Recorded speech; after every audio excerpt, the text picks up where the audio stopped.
Assalamualaikum warahmatullahi wabarakatuh. Innal hamdalillah nahmaduhu wa nasta'inuhu wa nastaghfiruh wa na'udzu billahi min sururi anfusina wa min sayyiati a'malina may yahdihillahu fala mudhillalah wa may yudlilhu fala hadiyalah. Asyhadu an la ilaha illallah wahdahu la syarikalah wa asyhadu anna Muhammadan abduhu wa rasuluh la nabiyya wa la rasula ba'dah. Segala puji bagi Allah yang telah melimpahkan rahmah, karunia dan inayahnya kepada kita semuanya, sehingga kita dapat melaksanakan kembali ibadah puasa di bulan yang penuh berkah ini, di Ramadan 1444 Hijriah. Semoga sampai akhirnya kita mendapatkan predikat takwa dari Allah Subhanahu wa taala. Salat serta salam tidak henti-hentinya kita curahkan kepada baginda Nabi Muhammad sallallahu alaihi wasallam, uswah hasanah kita, suri tauladan yang penuh kasih dan cinta kepada kita semuanya. Baik saudaraku sekalian, alhamdulillah di Ramadan penuh berkah ini, pada kesempatan kali ini kita bisa bersama-sama kembali untuk beribadah puasa, untuk kita sama-sama mengupgrade diri, kita memperbarui kualitas iman dan takwa kita dan menjalankan ibadah puasa. Maka ayo kita bersama-sama watawassaw bil haq watawassaw bis sabr, saling sharing atau saling nasihat menasehati dalam kebenaran dan kesabaran. Dan mari kita bersama-sama di sini belajar tentang bagaimana Ramadan kali ini, yaitu mengurangi bicara dan kita perbanyak zikir kepada Allah Subhanahu wa taala.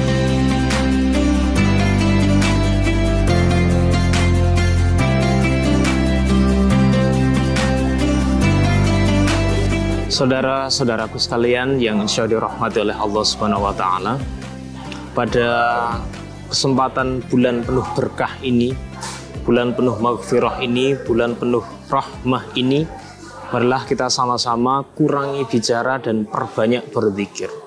Nah, bicara itu kan alatnya adalah lisan atau mulut. Sedangkan lisan atau mulut ini ternyata kita sudah tahu dari awal itu, atau sudah sering kita mendengarkan pepatah, mulutmu harimaumu, atau lisanmu itu harimaumu. Itu kan sebenarnya itu merupakan peringatan bagi kita bahwa yang namanya kita berbicara, yang namanya kita menggunakan lisan kita itu harus benar-benar berhati-hati.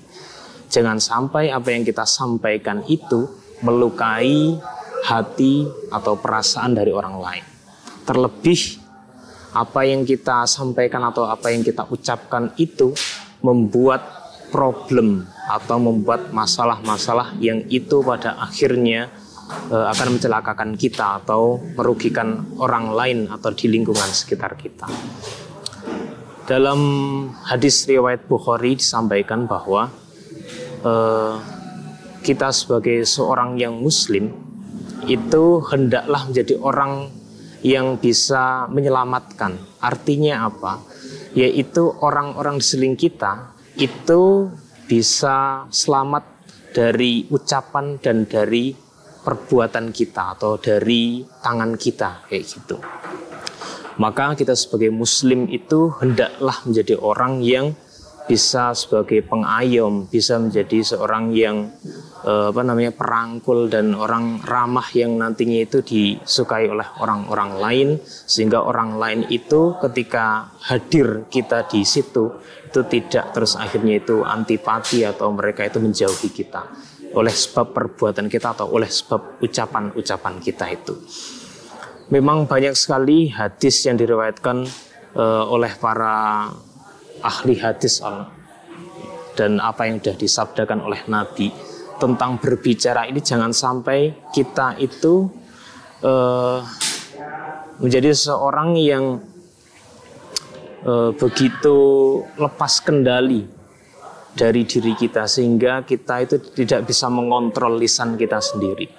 Sebagai satu organisasi yang lengkap, tubuh kita ini kan terdiri dari akal, hati, juga lisan, dan ada anggota-anggota tubuh kita. Nah, terutama lisan ini adalah anggota tubuh yang sering sekali kita lepas kendali untuk mengontrolnya, atau sehingga secara tidak sadar kita melakukan hal-hal atau berucap sesuatu yang tidak benar atau berucap sesuatu yang menyakitkan oleh hati oleh orang lain. Baik saudaraku sekalian yang insya Allah dirahmati oleh Allah Subhanahu wa taala, banyak sekali yang bisa kita laksanakan atau banyak sekali hal-hal selain hanya bercakap-cakap saja yang bisa kita pergunakan untuk memperoleh pahala dari Allah Subhanahu wa taala. Kita bisa saling sharing terkait dengan ilmu, kita bisa saling sharing tentang kebenaran atau tentang kesabaran, satu sama lain saling menguatkan. Itu hal yang paling penting untuk diri kita pribadi dan bagi orang lain. Dibanding kita itu ghibah, apalagi sampai kita itu memfitnah, itu jangan sampai. Karena ghibah dan fitnah itu pada akhirnya selain menghancurkan orang lain, itu juga menghancurkan diri kita sendiri. Kalau kata Nabi itu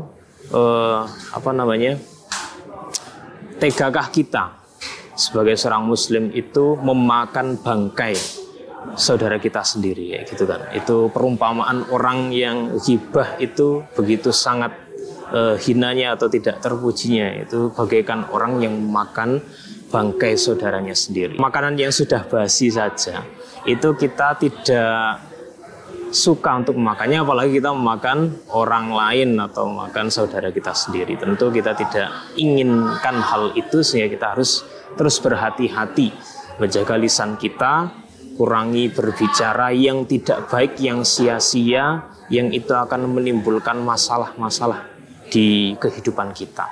Perbanyaklah berzikir kayak gitu kan, karena dengan berzikir itu akan lebih menyelamatkan kita dan sebagai benteng atau rem kita sehingga tidak lepas kontrol dalam berbicara atau berkata atau berucap.